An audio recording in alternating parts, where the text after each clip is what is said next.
de la economía y la política internacional y nacional.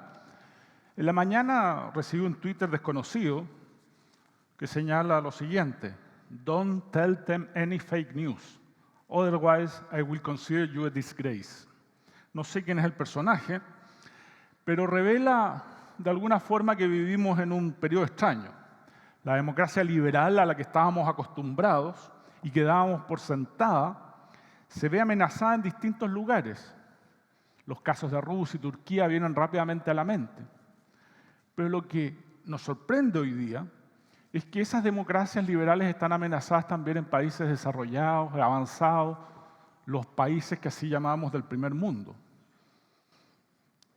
La elección en Austria, con una extrema derecha muy radical que estuvo a punto de conquistar el poder. Lo que estamos viviendo en Francia, en Holanda, ¿para qué hablar de Hungría y Polonia?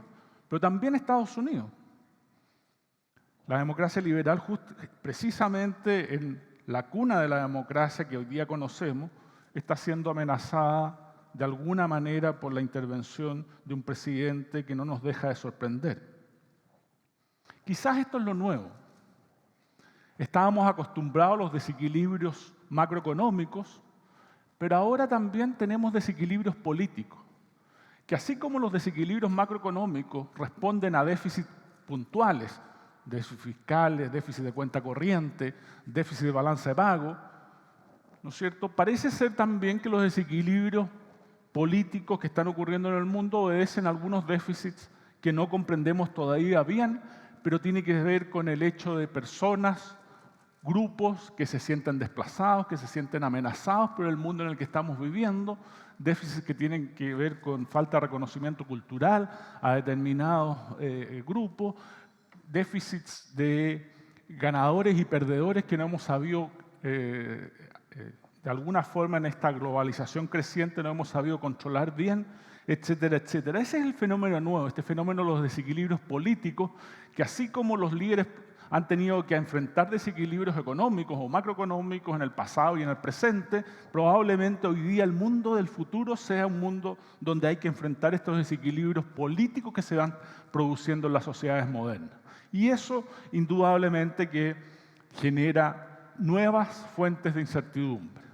Dicho eso como introducción, déjenme plantear rápidamente algunos pincelazos sobre la marcha de la economía mundial para entrar después en un análisis un poquito más político. Si uno mira el 2016, fue el crecimiento más lento en la última década económico en el mundo. El crecimiento económico más lento en la última década.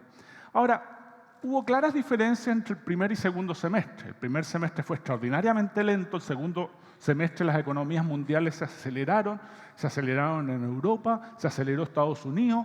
También en China, curiosamente, a pesar de un primer semestre relativamente incierto en China, el segundo semestre mostró un mejor desempeño. Sin embargo, en América Latina el crecimiento fue bastante más lento del esperado. Esa es un poco la realidad, ¿no es cierto?, el 2016. Producto de esto, la inflación ha tendido a aumentar, producto de este cierre de brechas de capacidades, ¿no es cierto? También el aumento del precio del petróleo, indudablemente que ha influido en esto. Y la mayor inversión en infraestructura en China, ¿no es cierto?, ha estado recuperando los precios de los commodities. Pero, por cierto, la inflación todavía está por debajo de las metas de los países avanzados. Entonces, la pregunta aquí que surge, y eso tiene impacto sobre los mercados, ¿no es cierto?, es si hay espacio para mayor gradualidad en la revisión al alza de las tasas de interés, en general de una contracción de la política monetaria, ¿no es cierto?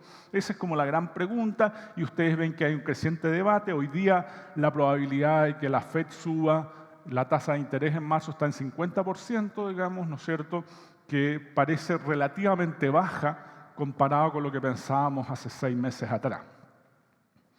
Las condiciones financieras han tendido a empeorar un poco, las tasas de interés han comenzado a subir desde agosto básicamente, pero todavía están en niveles muy bajos. Sobre esto voy a hacer un punto más adelante.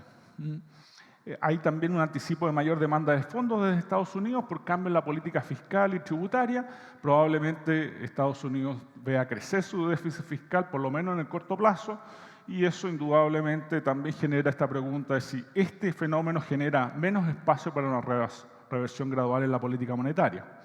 Y claro, ustedes han visto que hay bastante volatilidad en el mercado cambiario, en general una apreciación del dólar, pero también de monedas de países fuertemente exportadores de commodities. Eso explica que Chile, por ejemplo, haya tenido un comportamiento relativamente moderado en materia de paridad cambiaria.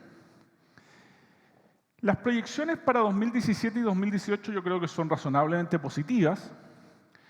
Si uno mira los datos para Estados Unidos, hay un fortalecimiento del crecimiento y las políticas de Trump, sobre las que voy a hablar en un rato más, probablemente van a ayudar a eso.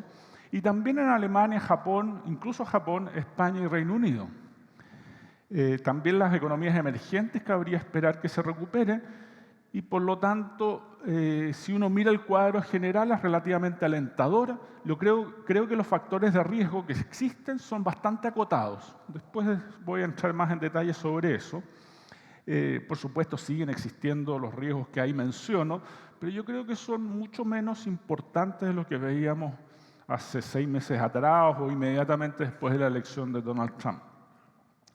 Si uno mira el estado de la economía, aquí hay algunos números. En general, la proyección uno ve en todas las regiones del mundo hacia al alza, menos en Europa, pero Europa con un crecimiento que es relativamente razonable para su historia, y Japón creciendo positivamente, acercándose en 2017 al 1%. Ahora, todo esto depende, y yo no voy a entrar aquí en una discusión técnica si lo que genera el volumen de comercio es el crecimiento del mundo, o al revés, el crecimiento del comercio si genera crecimiento, pero esto supone de que hay un importante aumento del volumen de comercio en el mundo.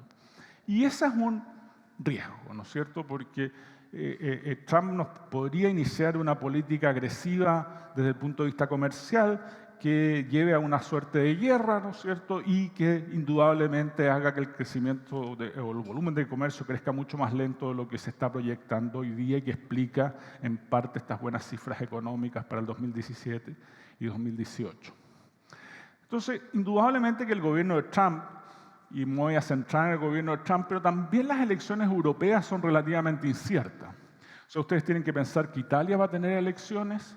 Si bien Matteo Renzi corre con la delantera, hay un candidato populista que está muy bien en las encuestas y tiene una situación bancaria muy compleja Italia, y si Italia entra, o sea, se le complican esos elementos, indudablemente que va a ser un factor de incertidumbre relevante. Pero creo que el gobierno de Trump es el factor de incertidumbre mayor.